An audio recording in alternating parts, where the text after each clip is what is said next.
Bagaimana kita bisa membedakan musibah, cobaan, bencana, atau azab? Seperti ujian dosen. Misalnya virus corona yang sedang merebak sehingga dampaknya pada kaum muslimin, khususnya muslimin di Indonesia yang tidak dapat melaksanakan ibadah umroh. Pertanyaan dari Bapak Ridwan Ahmad Faizin Emrian Abidin, Bandung. Ternyata ini pertanyaan kolektif. Misalnya saya demam. Dari mana saya bisa membedakan demam saya itu menghapus dosa, atau demam laknat, atau demam ujian iman, atau demam itu dari mana saya bisa tahu? Oh, kalau demamnya cuman 36 derajat Celcius itu menghapus dosa. Kalau 40 derajat itu laknat. Kalau 100 derajat kebakaran. Di mana kita bisa tahu? Tidak ada yang bisa membedakannya kecuali introspeksi diri. Satu, la yusibul mu'min min nasabin wala wasabin wala saqamin wala syaukin yastakuha. Kalau ada orang yang kena susah hati, gundah gulana, sakit, duri menusuk tapak kaki, keluar dari rumah lupa pakai sendal, melangkah, duri menusuk tapak kaki, illa kafarallahu anhu biha sayyi'atuh, maka dengan itu sebenarnya Allah ingin membersihkannya dari dosa. Makanya kita selalu husnuzan. Ana, dalam hadis kursi apa kata Allah? Ana inda husni zanni abdi bi, aku menurut prasangka hambaku kepadaku. Maka kalau kita kena penyakit, yang pertama husnuzan pada Allah, bahwa sebenarnya Allah ingin membersihkan kita dari dosa. Yang kedua, saya nggak ada dosa Pak Ustadz. Apa dosa saya? Saya nggak pernah minum khamar, saya nggak pernah sabu-sabu, saya nggak pernah berzina, saya nggak pernah pakai narkoba. Dosamu adalah ketika kau merasa bahwa kau tidak berdosa. Itulah dosa. Dosamu adalah ketika engkau sehat tapi tak kau pakai mensyukuri nikmat Allah. Itulah dosa. Maka ke siapa yang berkata saya tidak pernah silap, saya tidak pernah salah, saat itu dia sedang silap dan salah. Al-insan mahallul khata' wan nisyan. Manusia tempatnya silap, lupa dan salah. Yang kedua, ketika kita sakit, sebenarnya Allah ingin mengangkat derajat kita, karena sebetulnya amal kita tidak cukup. Kita sudah ditempatkan di tempat surga Jannatul Firdaus, tapi ketika malaikat ditanya, sudah cukupkah amalnya? Belum. Beri dia ujian supaya amalnya mencukupkan dia dengan amal sabar. Ada amal yang lebih tinggi dari tahajud, lebih hebat daripada jihad. Apa dia? Innama yuwaffas sabiruna ajrahum bighairi hisab. Amal sabar menerima musibah, tidak caci maki, sumpah serapah. Yang ketiga, bisa jadi laknat Allah. La ta'murunna bil ma'ruf, mestinya kau tolong saudaramu yang ada di Uighur, mestinya kau bantu saudaramu yang sedang teraniaya di India, tapi mulutmu diam, kau tak mau menolong. Ketika musibah dikirimkan Allah dalam bentuk bencana, ternyata yang kena bukan yang jahat-jahat saja, yang baik-baik pun ikut juga kena. Maka tidak ada cara lain kecuali mohon ampun, minta ampun, taubat nasuha kepada Allah Subhanahu wa ta'ala. Oleh sebab itu maka yang bisa membedakannya hanya Allah, dan kita hanya berhusnuzon kepada Allah Subhanahu wa ta'ala. Bagaimana cara membentengi bencana yang semakin banyak akhir-akhir ini? Itulah yang udah kuceramahkan tadi.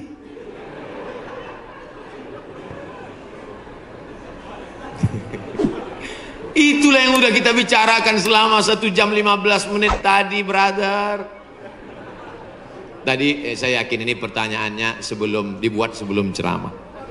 Apabila kita sudah baca amalan-amalan penangkal musibah, tapi musibah masih saja terus datang, bagaimana sikap kita sebagai muslim?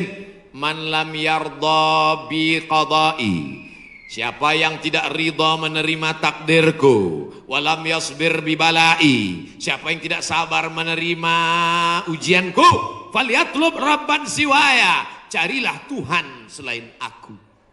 Ada Tuhan selain Allah? La ilaha illallah. Maka kita tidak ada cara lain kecuali ridha, ikhlas, terima ketetapan Allah. Makanya ketika bangun pagi apa doanya? Raditu billahi rabba. Aku ridha menerima Allah sebagai Rabb. Apapun yang kau beri aku terima ya Allah. Wabil islami dina. Aku ridha Islam sebagai agamaku. Apapun perintah dan larangan Islam ku amalkan. Wabi Muhammadin nabiyya wa rasula. Aku ridha Muhammad sebagai rasulku, maka kita ikut sunnah Rasulullah Muhammad sallallahu alaihi wasallam. Terjadi juga ridha. Tapi kalau terjadi karena kurang usaha, hukum sebab akibat.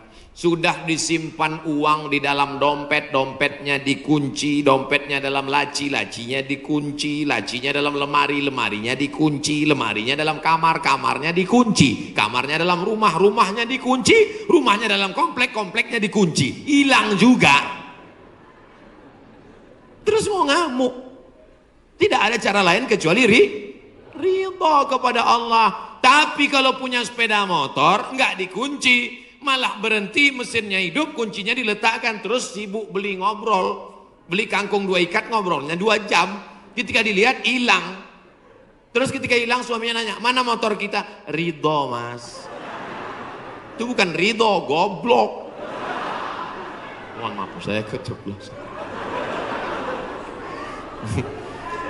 Oleh sebab itu maka tetap ada Ahlus Sunnah wal Jamaah mengajarkan kita ada namanya al-kasbu wal ikhtiar. Bahasa kitanya namanya usaha. Kalau pemerintah menyuruh pakai masker, usaha.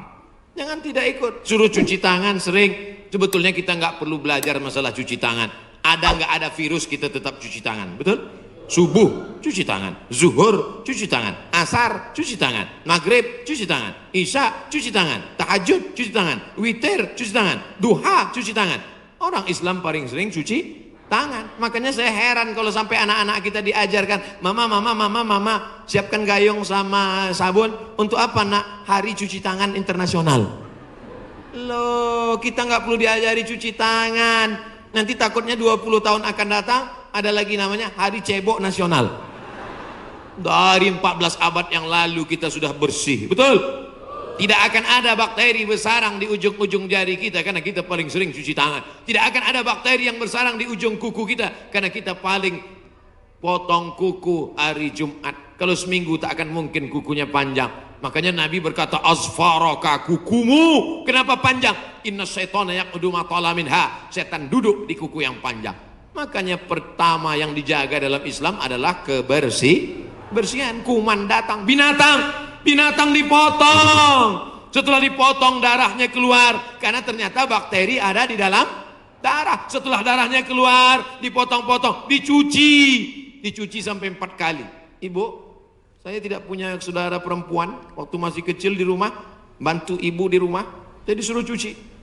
Selamat, cuci daging, saya cuci. Kalau ayam 2 kali, kalau kambing 4 kali. Kenapa gitu mak? Ayam kakinya 2, kambing kakinya 4.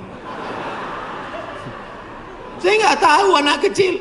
Sekarang saya baru tahu. Ternyata ayam dagingnya putih, darahnya nggak banyak. 2 kali sudah bersih. Tapi kambing sekali masih merah, 2 kali masih merah, 3 kali agak pucat, 4 kali bersih. Setelah itu baru dimasukkan, dibuang airnya, disolawatkan, baru dimasak. Mereka tidak, kambing tidak dipotong, kambing matinya di stunning. Ada pistol, tapi pelurunya nggak keluar, ditahan. Itu skalanya 8, ditembakkan ke kening sapi, tembak ke kening sapi, sapinya mati, darahnya nggak keluar. Kalau sampai 8 mati, tapi kalau 7 bodoh aja. Itu sapi-sapi dari Australia yang datang ke tempat kita, yang liar seperti banteng, itu ditembak otaknya skala stunning 7, bodoh. Ibu kalau ada bapak yang liar, tembak sekali. Mas, mama mau pergi arisan, pel lantai, mandikan anak, dan papa. Nah itu udah kena stunning. Jangan diamal. Tidak dipotong, hanya stunning 8 skala, akhirnya sapi tumbang, darahnya masih dalam daging, bercampur dengan darah bakteri penyakit, dipotong-potong, diletakkan di atas api yang tidak terlalu matang, bolak-balik, nggak dicuci, darah nggak keluar, masuk ke dalam roti, dicampur, dimakan, barbecue. Habis dimakan kena penyakit medco. Ko sapi, met gila, metko sapi gila. Sapi aja yang halal bisa menjadi penyakit, apalagi yang dimakan kelelawar, Batman. Maka kita disuruh kulu, makanlah. Tapi yang dimakan itu apa? Min thayyibat. Thayyib artinya baik, baik. Dulu thayyib baik-baik, sekarang thayyib nggak pulang-pulang. Mohon maaf Pak Thayyib nyantur sini. Masya Allah, tabarakallah.